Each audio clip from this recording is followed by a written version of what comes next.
Bem-vindo de volta ao canal Direito da Infraestrutura e Regulatório. Hoje eu queria fazer mais um vídeo sobre o tema da indenização por investimentos não amortizados. Eu fiz um vídeo introdutório, fiz um segundo vídeo sobre o principal equívoco, que os nossos reguladores estão cometendo ao estabelecer regras que indenizam bens e não investimentos. E agora eu queria falar conceitualmente sobre como deveria ser o cálculo do investimento, da indenização por investimentos não amortizados em contratos de concessão, e falar um pouquinho também sobre a fonte de informações para cálculo dessa indenização. Então, vou colocar de forma muito simples, tá? E depois vou tentar desdobrar e desdobrar o tema a seguir. De forma muito simples, o valor da indenização por investimentos não amortizados em contratos de concessão, o valor dessa indenização em casos de extinção antecipada, deveria ser igual ao valor do reequilíbrio do contrato pela sua extinção antecipada. Então vamos imaginar um contrato que tem um plano de negócios anexo ao seu contrato, um fluxo de caixa para efeitos regulatórios anexado ao contrato, e que aquele é o parâmetro do contrato em estado de equilíbrio, é aquele fluxo de caixa para efeitos regulatórios que é utilizado para calcular, para dimensionar os eventos de desequilíbrios e os reequilíbrios do contrato. Vamos imaginar essa situação. E aí a pergunta é, como é que se calcularia a indenização por investimentos não amortizados num contrato desse tipo? Bom, é relativamente simples, né? Uma vez que você tenha o fluxo de caixa para efeito regulatório, vamos imaginar que esse contrato era um contrato que teria vigência por 30 anos e que no 15º ano o poder público resolveu encampar ou descumprir gravemente o contrato, levando a uma rescisão. Vamos imaginar que o 15º ano é um ano de extinção antecipada do contrato. O que a gente vai fazer é desconsiderar tudo que acontece após o 15º ano. Vamos apagar, né, na planilha o que acontece após o 15º ano. Muito provavelmente o efeito na taxa interna de retorno esperada desse projeto vai ser a sua queda, né? Vai ser a redução desse valor. Portanto, nesse contexto, o que precisa se fazer é calcular qual o valor da indenização que paga ao concessionário a receita, né, que o concessionário vem a receber no último ano do contrato, que mantém a taxa de retorno estimada originalmente no fluxo de caixa para efeitos regulatórios, né? Então calcula-se, o valor da indenização é o valor da receita que o concessionário teria que receber no ano de extinção daquele contrato para manter a taxa interna de retorno para fins regulatórios, né, a taxa interna de retorno esperada, prevista nesse fluxo de caixa regulatório, nesse plano de negócio, né? Então, é muito simples. E aí, a pergunta que geralmente me vem quando eu explico isso, né, a reguladores, quando eu explico isso a pessoas que trabalham com o tema, a pergunta que bom, mas aí você vai distorcer a matriz de risco, porque você vai calcular a indenização conforme o plano de negócios e você não está considerando a realidade da execução do contrato. E aí a minha resposta é muito simples. Exatamente, eu não estou considerando a realidade da execução do contrato. Eu não posso considerar a realidade da execução do contrato sob pena de eu distorcer a matriz de riscos, né? Quando eu calculo a indenização com base no plano de negócios, né, tem dois problemas que eu resolvo imediatamente. Um é esse, da matriz de risco, que eu já vou explicar, e o segundo é o problema do critério, né, da fonte de informação em relação ao dimensionamento, né, do as informações necessárias para o dimensionamento da indenização. Então eu resolvo dois problemas. Vou primeiro falar do problema da distribuição de riscos. A indenização não pode depender da execução do contrato. Imagine o seguinte: se o concessionário foi muito eficiente e fez investimentos com valores muito menores do que o previsto no plano de negócio, né? Eu não posso variar a indenização conforme o tamanho do investimento.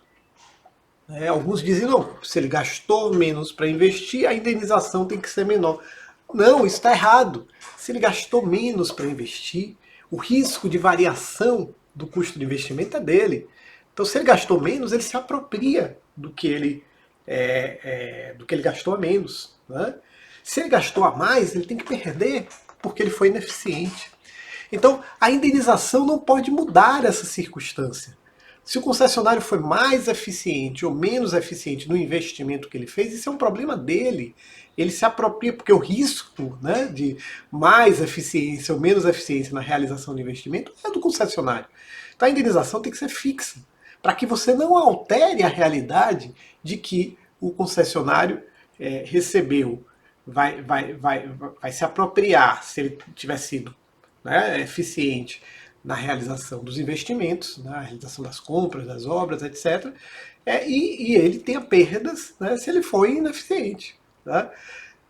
A outra hipótese, a hipótese que faz a indenização variar, né, conforme o gasto do concessionário, quanto ele gastou, né, essa hipótese distorce a matriz de risco. Porque se ele gastou mais, você aumenta a indenização, você está premiando a ineficiência do concessionário. Se ele gastou menos, né, você reduz a indenização. Então você tira o ganho que ele teve, né, o ganho que ele deveria ter, por ter sido mais eficiente do que esperado. Portanto, a indenização não pode variar, não pode estar vinculada ao gasto efetivo do concessionário. A indenização deveria estar vinculada, né, a receita, o valor da receita que colocaria o concessionário na situação de equilíbrio no momento em que se extingue o contrato, por ter lhe sido tirada, né, a oportunidade de levar o contrato até o seu termo. Então, isso é muito importante. A indenização não deve variar conforme a realidade dos gastos, ou a realidade das receitas do concessionário, porque muito do que está envolvido aqui nesta realidade dos gastos, né, dos investimentos feitos pelo concessionário, dos custos operacionais do concessionário e das suas receitas, né, tanto a variação desses investimentos, variação de custo operacional, quanto a variação de receita, na grande maioria dos casos é risco do concessionário. Então você não pode fazer variar a indenização considerando isso, porque senão você distorce a distribuição de riscos do contrato. Então esse é o primeiro tema, essa é a primeira questão. A segunda questão que eu acho que é importante dizer é que na hora que você utiliza o plano de negócios como referência, você resolve o problema do provimento de informação, né? Tem um critério de indenização que alguns, em minha opinião, que não entendem em detalhes aqui o problema da indenização, né, do investimento não amortizado, e não entendem em detalhes os problemas em torno do reequilíbrio econômico-financeiro e da distribuição de risco, que é o valor que se chama de valor justo de indenização. Nesse valor justo de indenização, a ideia seria você considerar a realidade da execução do contrato, projetar até o final, considerando a realidade, projetar até o final como deveria ser o contrato, considerando a realidade atual, né? E aí tentar calcular o valor da indenização do concessionário com base nessa projeção de como o contrato seria até o final se você considerar a execução dele hoje. Ora, primeiro, isso tem um problema enorme, né, que é como é que você vai conseguir fazer as partes acordarem, né, sobre uma projeção do que será o contrato. Né? Isso é absolutamente viável. Assim, de uma... Às vezes, o que me chama a atenção dessa história de valor justo, de usar o valor justo de indenização, né, que é essa ideia de você considerar a realidade da execução do contrato, é a ingenuidade de achar que existe que as partes vão acordar em uma projeção, né, sobre o futuro do contrato, considerando a realidade. não é viável na prática isso. Isso será resolvido certamente no judiciário ou na arbitragem, porque ninguém vai acordar. Por outro lado, quando você usa o plano de negócios, né, o fluxo de caixa para efeito regulatório, esse é um critério, esse é o critério pactuado entre as partes, né? O plano de negócio apresentado na origem, ele é consequência da licitação, né, portanto, da competição entre aquele que ganhou a concessão e os demais. Então ele já existe ali a busca da eficiência, já está ali garantida pela realização do leilão, pela competição pelo mercado, né? Então esse é o critério que você tem pronto para definir o valor da indenização. Novamente, por que é que eu estou pegando uma projeção, né, um plano de negócio que é uma projeção e não uma realidade? Porque se eu pegar a realidade, eu distorço a matriz de risco. Se eu indenizo, se a minha indenização é menor porque o concessionário gastou menos, eu estou tirando dele a eficiência. Ele gastou menos, ele foi eficiente na realização do investimento. Então ele tem que se apropriar disso. Se ele, porque o risco, né, de variação de investimento, de custo de investimento é dele. Né? Se eu aumento a minha indenização porque o concessionário gastou mais, eu estou tirando dele a ineficiência, novamente distorcendo a matriz de risco. Então é muito importante que a gente calcule a indenização por investimentos no amortizado nos contratos de concessão com base no plano de negócios do contrato.